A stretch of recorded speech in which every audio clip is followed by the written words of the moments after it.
కీర్తనల గ్రంథం 114వ కీర్తన. ఐగుప్తులో నుండి ఇశ్రాయేలు, అన్యభాష గల జనములలో నుండి యాకోబు బయలు వెళ్ళినప్పుడు యూదా ఆయనకు పరిశుద్ధ స్థలమాయెను, ఇశ్రాయేలు ఆయనకు రాజ్యమాయెను. సముద్రము దానిని చూచి పారిపోయెను, యోర్దాను నది వెనకకు మళ్ళెను. కొండలు పొటేళ్ల వలెను, గుట్టలు గొర్రెపిల్లల వలెను గంతులు వేసెను. సముద్రమా, నీవు పారిపోవుటకు నీకేమి తటస్థించినది?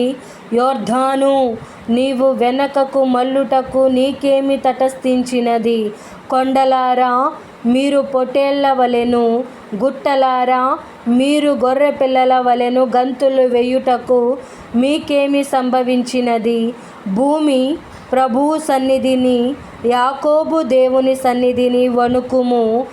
ఆయన బండను నీటి మడుగుగాను, చెకుముకి రాతి బండను నీటి ఊటగాను చేయువాడు. దేవుడి పరిశుద్ధ వాక్యం మన వినికిడిని భద్రపరిచి దీవించునుగాక. ఆమేన్.